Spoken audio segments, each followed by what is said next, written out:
Espero se encuentren muy bien. Mi nombre es Laura Vanessa Pavón Castro, estudiante de la Corporación Universitaria Minuto de Dios, del programa de Administración, Seguridad y Salud en el Trabajo. Voy a darles a conocer lo que fueron los hitos históricos, las encíclicas sociales del Papa Juan Pablo II, todo lo que fue la visión del desarrollo en el capitalismo para dar el desarrollo social contemporáneo.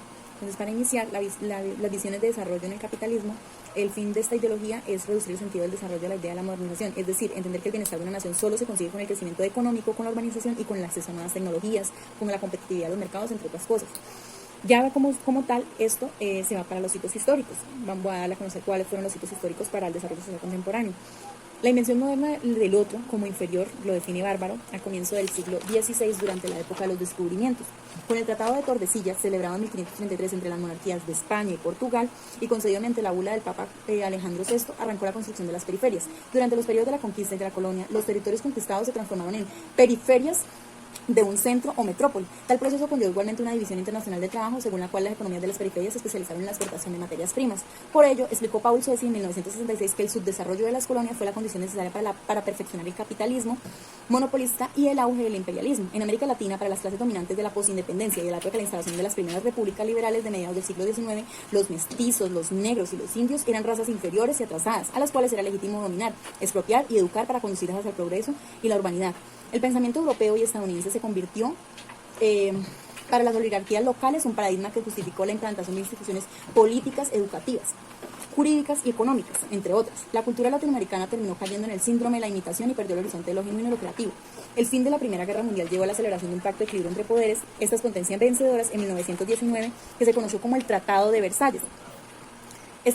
Fue un tratado de paz que se firmó en dicha ciudad al final de la Primera Guerra Mundial por más de 50 países. Este tratado se terminó oficialmente en el estado de guerra. El artículo 22 del tratado en mención fijó el sistema de mandatos como el derecho internacional aplicable a los territorios coloniales. En la política y la economía se habla de los países subdesarrollados o en vías de desarrollo para demostrar que están en el camino para ser países desarrollados.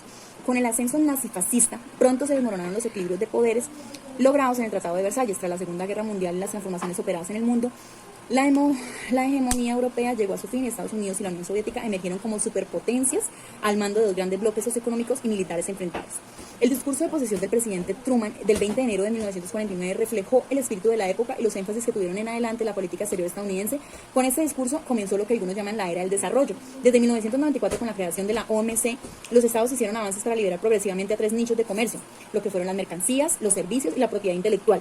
Es de tal grado el triunfalismo neoliberal que en 1989 Francis Fukuyama, funcionario de la planeación política del Departamento de Estado de Estados Unidos, escribió el famoso artículo póstulo de la historia que había llegado a su final con el desmoronamiento de los regímenes socialistas de Europa Oriental, hecho que suponía el dominio del sistema político liberal y de la superioridad del capitalismo.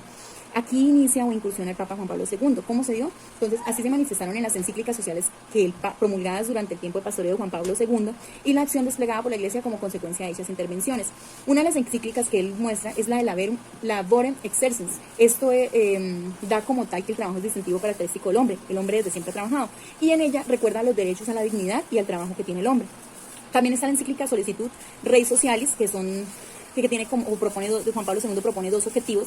Uno de ellos era rendir un homenaje a la popular, un progresio temática que se propone actualizar y que está citada a lo largo de todo este documento, y firmar la continuidad y renovación de la doctrina social de la Iglesia a partir del corpus doctrinal que se ha formado desde las aportaciones de León. Encíclica Centésimos Annus. En la introducción el Papa presenta el itinerario a seguir. Se trata de una relectura de la encíclica leoniana para descubrir su riqueza desde una mirada retrospectiva, una mirada a la novedad del presente que nos lleva a discernir las nuevas exigencias de evangelización y una mirada al futuro. Una voz profética en doctrina social. Hoy como ayer, el trabajo sigue siendo característica fundamental en el ser y hacer del hombre, en relación consigo mismo, con los otros y con el mundo.